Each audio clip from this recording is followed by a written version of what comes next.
Well, all this effort, 3 days.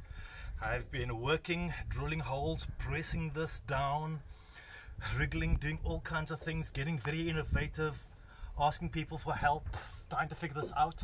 And yeah, finally, I've got the shaft in my hand. And it is very unusual and very interesting. I had to pull the shaft from underwater, and I ended up doing something rather interesting. This is the tiller arm, and I slid the tiller arm, it was this way, up over that, and I clamped it with the vice grip. And I really clamped it, and then combination of this angle, grabbing the vice grip, holding this, wriggling, putting my shoulder up against the hull, and just sheer brute force of technique. And little by little I was able to get it through the middle bearing, and then eventually it came down quite easy to the bottom bearing, and then I had to again manhandle it from the bottom bearing. But I got it out. And what is interesting in this whole scenario, this is the part that has broken, and there's a hole that's been drilled in over here that I never noticed before. So I have no idea what that hole is. This here, and this is all crevice corrosion that's been going on for quite a while. So this was a disaster waiting to happen. And again, I have no idea of how this has been taking place, and this has been taking place over years and years and years.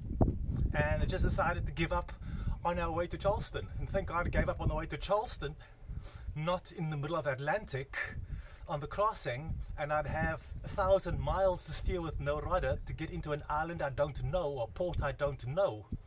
So the universe kind of does things to us and challenges us and gives us sometimes blessings in disguise. And everything is about experience. Everything is about a memory, a solution to a problem of how you address different things, and you can't become panicked. And these are the lessons of life. Life is going to hand you all kinds of challenges, or business is going to hand you all kinds of challenges. And it's how do you react? How do you respond? Are you paralyzed by your fear, or are you proactive in finding the solution? But on the other side of the equation, if you think of everything that can go wrong on a boat, every problem, every storm, every piece of equipment failure, injuring yourself, you would never leave the dock. So you've got to look and say, how prepared and how ready am I? Do I have the skills? Do I have enough knowledge? Not can I do the job, but can I cope with what it throws at me out there? Can I adapt to what are those situations and circumstances? Do I have the fortitude to solve the problem? That is more valuable than trying to anticipate everything that could go wrong, because you can't. And again, this is an incredible metaphor for life and for business. Do you have the mindset? Do you have the skills? Do you have the network, the relationships to solve the unknowns that will come at you? So now, next stage, we're going to start building a rudder.